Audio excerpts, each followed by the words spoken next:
Hey 3B, happy Tuesday. Okay, I'm going to show you and explain a little bit the math for today.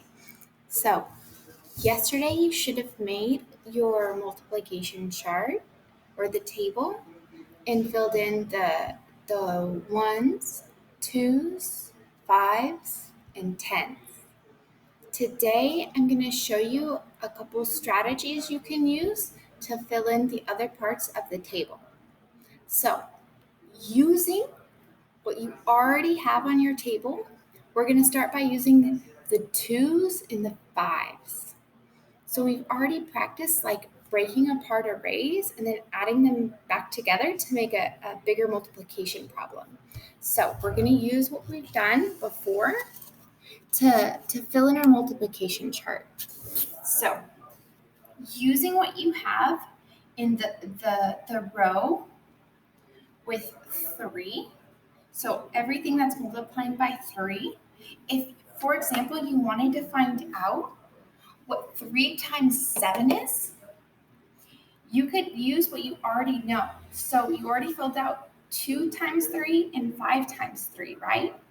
So, and we know 5 and 2 are 7, right? And then we know the answer to 3 times 2 was 6. The answer to 3 times 5 was 15. 3 is going to stay the same, remember, because that was the row. This right here, this factor here was the one that was changing. So 2 plus 5 equals 7. So here's the one that was changing. 6 plus 15 equals 21. So we have 3 times 2 equals 6.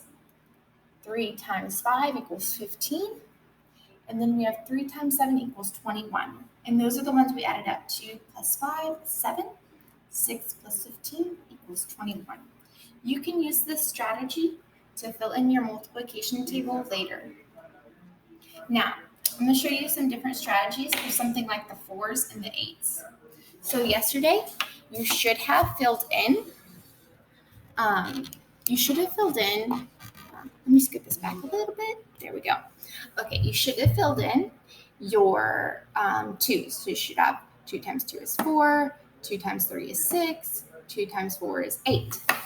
Last week, we practiced doing this. So let's look at this one, for example. Wow, this marker is not that great. Okay, so let's look at this one, for example. Okay, we're going to bring it down here. 2 times 2 is 4. So we have 2 rows and 2 columns, and then we have 4 dots. Last week, we drew a mirror, and we doubled it to get 4 times 2 equals 1, 2, 3, 4, 5, 6, 7, 8. And then we realized that 4 times 2 is double this answer. And there was a pattern. So each of these answers, all of the 4s are double 2s. So 4 times 2 is double 2 times 2. 4 times 3 is going to be double 2 times 3. So we can look at 6, the answer we got here, and we know that 4 times 3 is going to be double this. So 6 plus 6 is 12. And then you can go and check it, like 3 plus 3 is 6, plus 3 is 9, plus 3 is 12. Okay, 2 times 4 is 8. 4 times 4, so we can double 8, and we'll get 16. Now, the crazy thing about this is that 8s are doubled 4s. So now we're going to take this one, 2 times 8, and 2 times 8 is going to be double this answer here. Because remember, we have like 8, 2, 3, 4, 1, 2, 3, 4. That's 8. And it looks itself in the mirror like this. Remember, we drew this last week.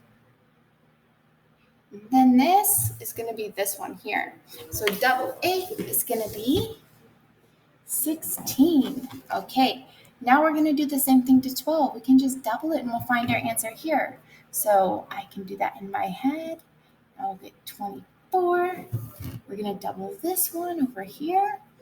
And we're going to get 32. Okay, so those are some ways, some strategies you can use to fill in your chart. Now, there's a number that's even trickier. That number is 9. And I have a secret for you. There's another link for this because it's a little complicated. So I'm going to make another video for the number 9 because it's a little bit tricky. Okay, good luck. I'm going to have a Zoom at some point today so you can ask me questions during that Zoom. Okay, good luck.